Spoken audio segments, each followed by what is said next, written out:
उत्तर प्रदेश के मुख्यमंत्री योगी आदित्यनाथ 2 दिन के दिल्ली दौरे पर दिल्ली पहुंच चुके हैं। बस अब से कुछ ही देर में यूपी के मुख्यमंत्री योगी आदित्यनाथ गृह मंत्री अमित शाह से मिलेंगे। कल योगी आदित्यनाथ का अहम कार्यक्रम है, जहां सुबह 10:45 पर प्रधानमंत्री नरेंद्र मोदी से मिलने जाएंगे और दोपहर 12:30 बजे उनकी मुलाकात बीजेपी अध्यक्ष जेपी नड्डा से होगी। माना जा रहा है कि उत्तर प्रदेश में संगठन और मंत्रिमंडल स्तर पर बदलाव की चर्चा है, जिसे लेकर अब दिल्ली में पार्टी वरिष्ठों से चर्चा होगी। और जिस तरह से योगी आदित्यनाथ दिल्ली पहुंचे हैं, गृह मंत्री अमित शाह से अब से कुछ देर में उनकी मुलाकात होने वाली है। इसे लेकर राजनीतिक अटकलें काफी तेज अब हो चुकी हैं। तो यूपी बीजेपी में राजनीतिक घमासान की खबरों के बीच योगी आदित्यनाथ अचानक से दिल्ली पहुंच चुके हैं। लखनऊ से पहले वो यहां पर अपने स्थानीय नेताओं से बातचीत करके आए हैं और अब देखना यह होगा कि गृह मंत्री अमित शाह के साथ उनकी बैठक क्या होती है। दिल्ली में अमित शाह से अगर उनकी मुलाकात होगी तो उत्तर प्रदेश में कैबिनेट विस्तार समेत अन्य मुद्दों पर चर्चा की जा सकती है। संगठन में फेरबदल एक महत्वपूर्ण मुद्दा है जिस पर मंथन हो सकता है। अमित शाह से मिलने के बाद योगी आदित्यनाथ पीएम नरेंद्र मोदी से भी मिलेंगे, जेपी नड्डा से भी उनकी मुलाकात होगी, लेकिन ये मुलाकात कल होगी। मुख्यमंत्री योगी आदित्यनाथ दिल्ली में है। प्रधानमंत्री नरेंद्र मोदी गृह मंत्री अमित शाह से मुलाकात ऐसे समय में योगी आदित्यनाथ की हो रही है जब उत्तर प्रदेश बीजेपी में पार्टी के बीच कलह की तमाम खबरें आ रही हैं। बीते दिनों बीजेपी के संगठन महामंत्री बीएल संतोष ने भी उत्तर प्रदेश जाकर प्रदेश संगठन की नब्ज टटोली थी। इसके अलावा बीएल संतोष ने तमाम मंत्रियों विधायकों से भी मुलाकात की थी। बीएल संतोष ने अपनी मीटिंग की रिपोर्ट केंद्रीय नेतृत्व को सौंप दी है। तो क्या उस रिपोर्ट के बाद ये बैठक और महत्वपूर्ण नहीं हो जाती है? क्योंकि इस तरह की भी खबरें आ रही थी कि योगी आदित्यनाथ ने किसी भी तरह से मंत्रिमंडल में विस्तार की बात को नकार दिया था। और सीधे इस वक्त हिमांशु मिश्रा हमारे संवाददाता के पास हम आपको लिए चलते हैं।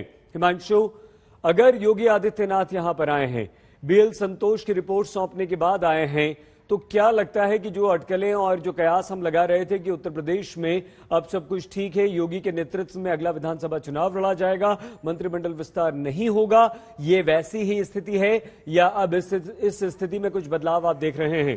हिमांशु, देखिए, बिल्कुल सही स्थिति में बदलाव जरूर है, क्योंकि योगी आदित्यनाथ को तलब किया गया है, उन्हें बुलाया गया है यहाँ पर, और इसीलिए वो गृह मंत्री अमित शाह से मुलाकात करेंगे, उसके बाद प्रधानमंत्री से मुलाकात करेंगे और फिर कल जो है वो जेपी नड्डा से मुलाकात करने वाले हैं। वो रिपोर्ट जो बीएल संतोष ने 3 दिन वहां रहकर बनाई, जिसमें सभी विधायकों, कई सांसदों, पार्टी के नेताओं से मुलाकात करके रिपोर्ट को बनाया गया, जिसमें सबसे प्रमुख बात ये थी कि वो अपने नेताओं, जो पार्टी के नेता और विधायक हैं, हम आपको यहाँ पर रोक रहे हैं। तस्वीरें आ गई यूपी सदन से। उत्तर प्रदेश के मुख्यमंत्री योगी आदित्यनाथ गृह मंत्री अमित शाह से मिलने के लिए निकल चुके हैं। ये वो काफिला है उत्तर प्रदेश के मुख्यमंत्री योगी आदित्यनाथ का, जो इस समय निकल चुका है यूपी सदन से। दिल्ली के यूपी सदन से काफिला निकला है और अब वो गृह मंत्री अमित शाह के पास जा रहे हैं। हिमांशु, अपनी बात पूरी कीजिए। जितेंद्र बहादुर सिंह भी हमारे साथ है, लेकिन जितेंद्र, क्या आप यूपी सदन में हैं? क्या ये काफिला आप देख पा रहे हैं? अगर हाँ तो पहले आप अपनी बात कीजिए और उसके बाद फिर हिमांशु बोलेंगे।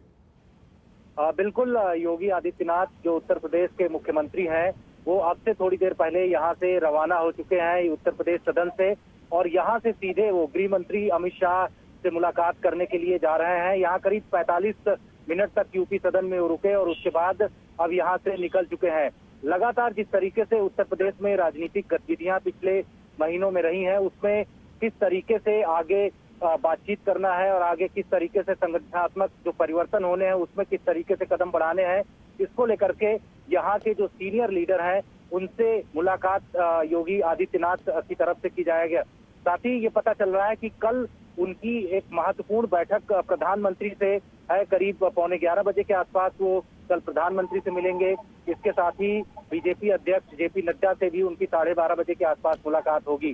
तो यहाँ से रवाना हो चुके हैं और अब से करीब 10 मिनट के अंदर वो गृह मंत्री अमित शाह के। जितेंद्र, हम आते हैं दोबारा आपके पास, क्योंकि योगी वहां से निकल चुके हैं। आपसे और बातचीत करेंगे। हिमांशु की बात अधूरी रह गई थी। हिमांशु, ये जो तमाम इतने दिनों से बैठकों का दौर चल रहा है, बीएल संतोष गए, उससे पहले राधा मोहन सिंह गए, बैठकें हुई, योगी आदित्यनाथ आज दिल्ली में हैं। ये इतनी जबरदस्त राजनीतिक हलचल के पीछे उत्तर प्रदेश में चल रही है, कारण क्या है? देखिए, बिल्कुल कारण स्पष्ट है। पहले दत्तात्रेय होस बोले जाते हैं, वो 3 दिन लगाते हैं। उसके बाद BL संतोष, राधा मोहन सिंह, वो वहां पर जो है पार्टी के तमाम नेताओं, विधायकों, सांसदों से मुलाकात करते हैं और अपनी रिपोर्ट जो है बीजेपी अध्यक्ष JP नड्डा को देते हैं। क्यों जाना पड़ा? और उसके बाद सईद जो है राधा मोहन सिंह फिर से लखनऊ जाते हैं। कारण क्या देखिए, है? बिल्कुल क्यों जाना पड़ा? जो रिपोर्ट, जो फीडबैक आ रहा था पार्टी केंद्र, जो मैं वही बता रहा हूँ, जो फीडबैक पार्टी नेतृत्व के पास आ रहा था वो बहुत अच्छा नहीं था और इसीलिए BL संतोष को वहां जाना पड़ा। और उन्होंने उसके बाद जो रिपोर्ट दी वो बहुत चौंकाने वाली है और उसीलिए अब जो है योगी आदित्यनाथ को यहाँ तलब किया गया है। आप देखिए कि वहां जो मेरी सूचना उसके आधार पर यह है कि जो जिस जातीय समीकरण के आधार पर जो है बीजेपी चुनकर आई थी, वो जातीय समीकरण भी बिगड़ रहा है और उसी को मद्देनजर रखते हुए कल जितिन प्रसाद को जो है वो पार्टी में शामिल कराया गया। ये कहा जा रहा है कि ब्राह्मण वोटर जो है, जो बीजेपी का कोर वोटर है यूपी में, वो नाराज है और इसीलिए एक तबके को मनाने की कोशिश की जा रही है। और आज योगी आदित्यनाथ को यहाँ बुलाकर ये जरूर कहा जाएगा कि कैबिनेट रीसफल कीजिए, कैबिनेट में जो खाली पोस्ट है उनको भरना होगा, आप किसी को कैबिनेट से हटाइए नहीं, क्योंकि हटाने से गलत संदेश जाता है। ये तो ना कीजिए क्योंकि चुनाव है। और ऐसे में सही एक बड़ा सवाल ये है कि अगर आप संगठन और सरकार को साथ लेकर नहीं चलते हैं तो नुकसान होता है। और पिछले कुछ समय से योगी आदित्यनाथ के खिलाफ ये आ रहा था कि वो संगठन को साथ लेकर उत्तर प्रदेश में नहीं चल रहे हैं और अब अगर नहीं चला गया, रेल की पटरी की तरह दोनों को साथ चलना होगा। अगर नहीं चलते हैं तो उसका नुकसान जो है यूपी चुनाव में उठाना पड़ सकता है और इसीलिए योगी आदित्यनाथ को जो है पार्टी ने यहाँ पे तलब किया। तो हिमांशु, अच्छा जितेंद्र हमारे साथ हैं आप। हिमांशु, ये बताइए कि ये नाराजगी योगी आदित्यनाथ उत्तर प्रदेश के मुख्यमंत्री के विरुद्ध थी, उसके बाद ये नेताओं का, दत्तात्रेय जी का जाना, सब शुरू हुआ, BL संतोष गए, राधा मोहन सिंह गए, ये यही था सिर्फ कि नाराजगी आ रही थी? और अब जो रिपोर्ट दी गई है उसमें योगी आदित्यनाथ पर कोई संकट है या सिर्फ मंत्रिमंडल विस्तार कर दिया जाए, बस जो अंदर की जानकारी आपको मिल पाई? देखिए, बिल्कुल सही। देखिए, योगी आदित्यनाथ के ऊपर तो कोई संकट नहीं हो सकता क्योंकि एंड मूवमेंट पर आप किसी को हटाकर मुख्यमंत्री को चुनाव में जाना, और वो भी योगी आदित्यनाथ एक ब्रांड हो चुके हैं उत्तर प्रदेश में बीजेपी के, उनकी पॉपुलैरिटी बहुत बड़ी है और इसीलिए अगर आपने देखा होगा पिछले विधानसभा चुनावों में या लोकसभा चुनाव में उनको एक स्टार कैंपेनर के तौर पे लाया गया, जिस पार्टी के अन्य मुख्यमंत्रियों से ज्यादा उनकी रैलियां कराई गई, जहां भी विधानसभा चुनाव हुए और लोकसभा चुनावों में भी उनको तरजीह दी गई थी।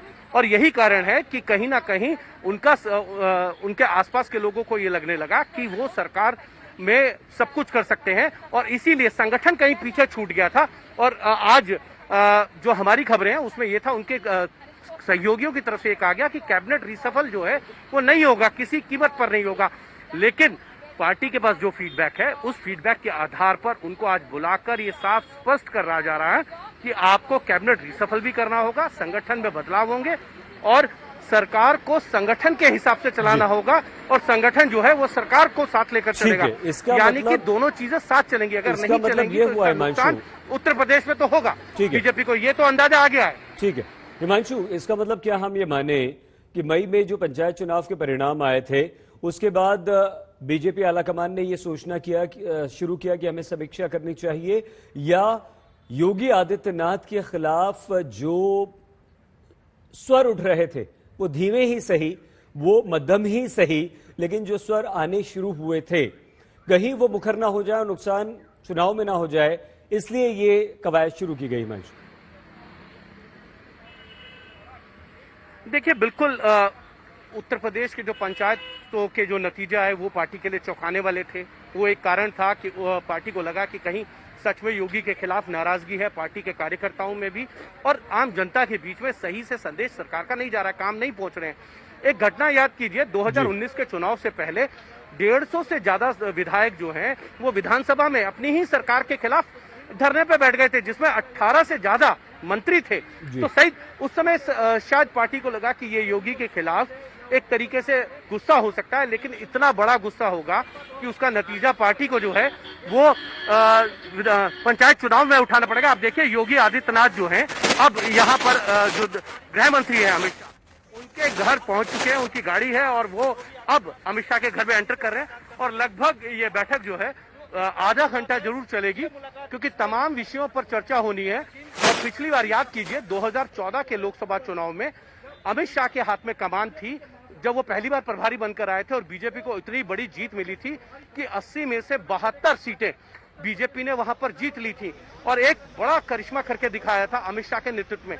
उसके बाद जब अमित शाह पार्टी के अध्यक्ष बने तो यूपी के अंदर उन्होंने पूरा दांव लगाया और 312 सीटें बीजेपी ने अकेले दम पर जीती, बहुमत से 2/3 ज्यादा। बिल्कुल बिल्कुल ये एक करिश्मा था अमित शाह का। और आज जो फीडबैक है, लेकिन एक छोटी उस फीडबैक के आधार पर सहित पार्टी को लगता है कि बहुत नुकसान होने वाला है। हाँ, ये हिमांशु, हम आपसे यही समझना चाह रहे थे यहाँ पर कि जिस तरह से लगातार, लेकिन ये काफिला इस वक्त दिखाते हैं हम आपको, योगी आदित्यनाथ का काफिला गृह मंत्री अमित शाह के घर पर पहुंच चुका है और अभी बैठक शुरू होगी क्योंकि हिमांशु लगातार वहां पर बने हुए हैं। तो हम हिमांशु से अपडेट भी लेते रहेंगे कि अंदर से क्या कोई खबर आई है, बैठक के बाद क्या हुआ। जैसे बैठक खत्म होगी दोबारा आपको लिए चलेंगे। लेकिन हिमांशु, आपने एक घटना 2018 का उल्लेख किया, हमें याद दिलाया। अब आप मई के अंत में उन चीजों को भी जरा सोचिए और उनका उल्लेख हम यहाँ पर कर दें। बैठकों में अभी चर्चा शांत भी नहीं हुई थी कि एक और खबर ने घी में आग में जो था वो और घी डाल दिया था। राधा मोहन सिंह पहुंच गए थे लखनऊ, बेल संतोष भी वहां पहुंच गए थे और बंद कमरे में मंत्रियों से अलग अलग बात हुई थी। तो क्या वो जो अलग अलग बात हुई थी, जो कानाफूसी के जरिए आप तक, हम तक जो खबरें पहुंचती हैं हिमांशु, वो खबरें आला कमान बहुत गंभीरता से ले रहा है इस समय? देखिए, बिल्कुल सही। आला कमान जो चीजें नाराजगी विधायकों की है उसको बहुत सीरियसली ले रहा है, क्योंकि जो रिपोर्ट है वो बहुत ही चौंकाने वाली है बीजेपी के लिए। बीजेपी ने ये अंदाजा नहीं लगाया था कि 325 विधायकों को जिताने वाली 400 में से पार्टी का ये हाशिर होगा कि ज्यादातर विधायक, मंत्री नाराज होंगे, सांसद नाराज होंगे। इस कोरोना की दूसरी लहर में अगर आप देखें तो विधायकों की नाराजगी खुलकर आई है। सबसे बड़ी बात अगर मैं आपको बताऊं तो संतोष गंगवार हैं, 8 बार के सांसद हैं, बरेली से लगभग 4 बार मंत्री बन चुके हैं। वो 2 बार मोदी सरकार में, 2 बार वाजपेयी सरकार में। अगर उनको चिट्ठी लिखने पड़ रही है कि डीएम उनकी बात को नहीं सुन रहा है, सीएमओ उनकी बात को नहीं सुन रहा है, तो ये गंभीर विषय है कि क्या अधिकारियों पर जनप्रतिनिधियों की बात नहीं सुनी जा रही है, उसकी कोई सुनवाई सरकार में क्यों नहीं हो रही है। यह गंभीर विषय था। अच्छा, और आप याद कीजिए जब राधा मोहन सिंह बीएल संतोष गए, लौट कर आए, रिपोर्ट दी और उसके बाद राधा मोहन सिंह ने एक बड़ी चीज की है, वो जाके राज्यपाल से भी मिलते हैं और स्पीकर से भी मिलते हैं जी। ये और एक लिफाफा जो है वो राज्यपाल को देते हैं। अभी तक खैर ये किसी को नहीं मालूम कि उसमें क्या था। हाँ। लेकिन स्पीकर से मुलाकात और गवर्नर से मुलाकात, वो सवाल भी हम भी अगर मैं देखूं, इसको फ्रेमवर्क करूं तो कहीं ना कहीं सरकार में बड़े बदलावों की जो है और इशारा करते हैं। अगला सवाल हिमांशु हमारा आपसे यही था, हालांकि वो बंद लिफाफा बंद ही रह गया, उसका मजमून पता नहीं चल पाया। आपसे भी कई बार पहले हमने सवाल पूछे इस बारे में, लेकिन अब क्या आगे, क्या हिमांशु? शायद कुछ दिन में पता चल जाए आपको। बिल्कुल। तो हिमांशु आगे क्या देखते हैं आप? क्या आप संगठन, देखिए बहुत सीधे शब्दों में हिमांशु, क्योंकि उत्तर प्रदेश, एक सेकंड हिमांशु, उत्तर प्रदेश का जो एक वोटर है और उत्तर प्रदेश का जो एक निवासी है, उसके बारे में कहा जाता है, बिहार और उत्तर प्रदेश के लोगों के बारे में, कि उनकी राजनीतिक सूझ और समझ जो होती है वो आपसे और हमसे कहीं बेहतर होती है। वो बहुत इंटेलिजेंट होते हैं यहाँ के लोग, राजनीतिक तौर पर बहुत अच्छी सोच समझ रखने वाले होते हैं। तो अगर उनको हमें बताना है आज यहाँ पर खबर के तौर पर कि क्या हो सकता है, तो वो संगठन में बदलाव, क्या बदलाव हो सकता है, और मंत्रिमंडल में फेरबदल या विस्तार में क्या विस्तार हो सकता है? देखिए, विस्तार तो जरूर होगा सही, और वो करना ही पड़ेगा, क्योंकि बहुत सी सीटें खाली हैं। बहुत सी लोग जो है टकटकी लगाकर जो है देख रहे हैं कि उनको कब मंत्री बनाया जाएगा उत्तर प्रदेश में।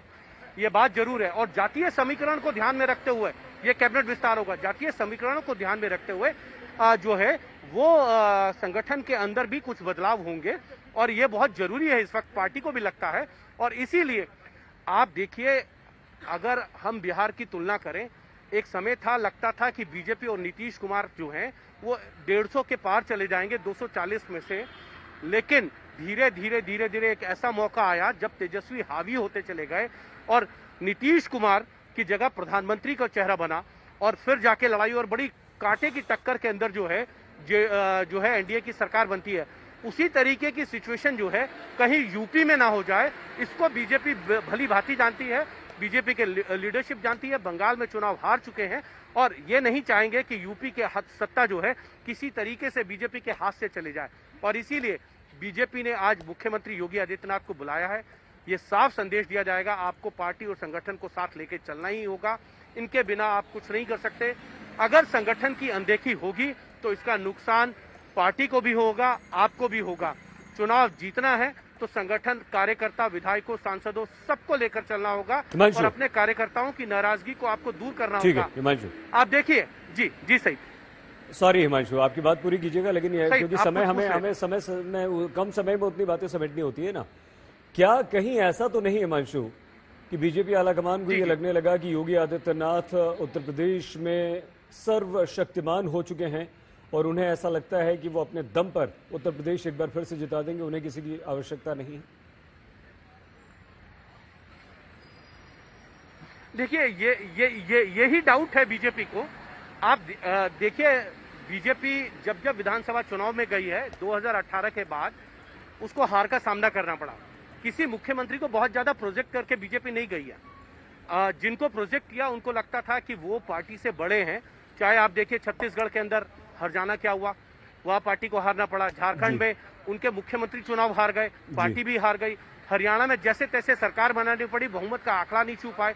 महाराष्ट्र की सरकार उनके हाथ से चली गई। आप इस चीज का अंदाजा लगाइए कि कहीं ना कहीं पार्टी को ये लगने लगा है कि हर मुख्यमंत्री अपने आप को वहां का सर्वोपरि नेता समझता है और वो सोचता है कि संगठन उनके हिसाब से चलेगा और सरकार वो चला रहे हैं। तो ये भ्रम तोड़ना पार्टी के लिए बहुत जरूरी है और इसीलिए प्रधानमंत्री नरेंद्र मोदी लगातार जो है वो मुलाकातें कर रहे हैं, संगठन का फीडबैक ले रहे हैं। आप याद कीजिए, पिछले हफ्ते उन्होंने जो है वो जेपी नड्डा और उन सारे महासचिवों को बुलाकर फीडबैक लिया था और ये जानने की कोशिश की थी कि पार्टी कर क्या रही है, पार्टी क्या, अभी पार्टी को जरूरत है, बंगाल की हार से क्या सबक लेना है। ये सारी चीजें मंथन की गई थी और उस मंथन से जो निकला है वो आपके सामने है कि योगी आदित्यनाथ जो है आज गृह मंत्री अमित शाह के घर पर है। बिल्कुल हिमांशु, और ये मंथन भी ऐसा वैसा नहीं है। मई में 6 बैठकें वरिष्ठ बीजेपी संगठन के पदाधिकारियों की और जून में, यानी कि जून में अभी देखिए आधा जून भी नहीं हुआ है और 3 बैठकें हो चुकी है। बहुत धन्यवाद।